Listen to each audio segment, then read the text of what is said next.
The phone screen glowed in the dark, casting a cold light on my face as I stared at the message. This user has blocked you. My heart thudded, a hollow echo in my chest, as I tried to process why Sarah, my wife of 7 years, would shut me out while on her girls' trip in Miami. The silence of our empty house pressed against me, amplifying the dread that coiled in my gut. It was supposed to be a fun weekend, 3 days of sun, cocktails, and laughter with her old college friends. Sarah had been giddy packing her suitcase, tossing in sundresses and joking about dancing until dawn. "Don't worry, Mark," she'd said, kissing my cheek before leaving for the airport. "I'll text you every day." But now, 48 hours into her trip, my calls went to voicemail, my texts were unanswered, and my attempt to check in via social media revealed the gut punch of being blocked. I sat on the edge of our bed, the same bed where we'd whispered dreams of starting a family, and scrolled through our last messages. Her final text from the night before read, "Having a blast. Miss you," followed by a heart emoji. What had changed? My mind raced, conjuring images of her laughing with someone else. Her phone deliberately turned away from my name. The trust we'd built, the quiet evenings cooking dinner together, the promises we'd made, it all felt like a fragile house of cards teetering on the edge of collapse. The next morning, I couldn't shake the unease. I called her best friend, Jenna, who was on the trip. "Hey Mark," she answered, her voice tight. "Sarah's fine. Just busy. You know, girls' trip stuff." Her words were too quick, too vague, and the hesitation in her tone gnawed at me. I pressed, but she deflected, promising Sarah would call later. She didn't. By the second night, my worry had morphed into something sharper, anger laced with fear. I paced the living room, the ticking of the wall clock a cruel reminder of time dragging on without answers. Why block me?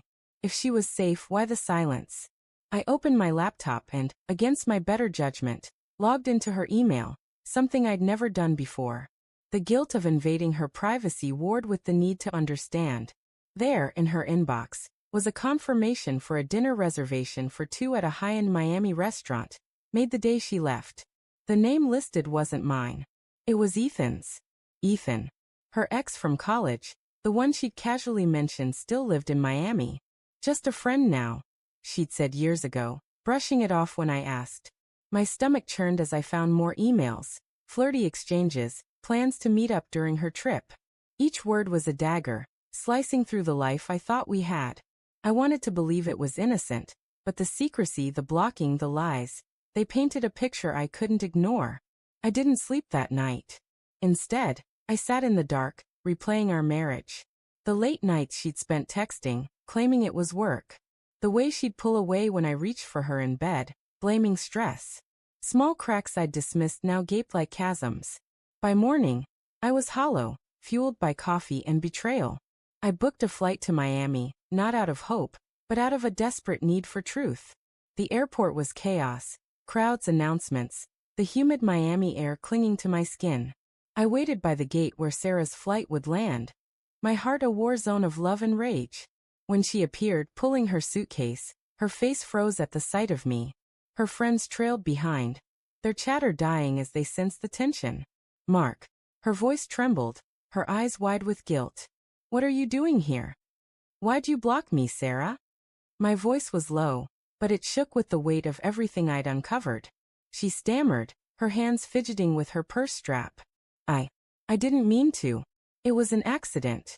I was drunk, messing with my phone." "Don't lie to me." The words cut through her excuse like a blade. "I saw the emails. Ethan. Dinner for 2. You think I'm stupid?" Her face crumpled, tears welling, but I didn't soften. "Not this time. Mark, it's not what you think," she whispered, stepping closer. "We just met up to catch up. Old friends. That's all." "Then why block me? Why hide it?" My voice rose, drawing glances from passers-by. "You shut me out, Sarah. You made me feel like I didn't exist." Her friends hovered awkwardly, but Jenna stepped forward. "Mark, maybe you two should talk in private." "No," I snapped. She wanted to keep secrets? Let's air them out now. Sarah's tears spilled over, her voice breaking. "I didn't sleep with him, I swear.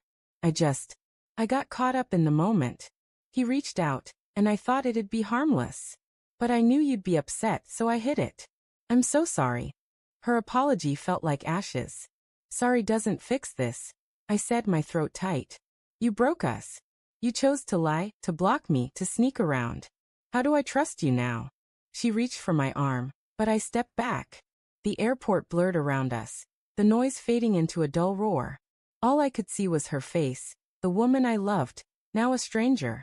I thought you were my home, I said, voice cracking. But you burned it down. Mark, please, she sobbed. I'll do anything. Let's go home, talk this through. But I couldn't. Not yet. The pain was too raw, the betrayal too deep.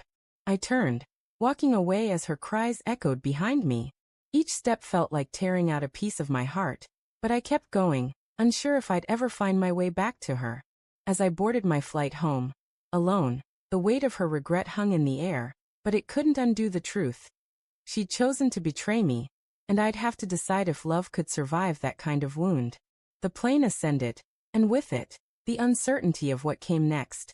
A future I'd once been so sure of, now fractured beyond recognition.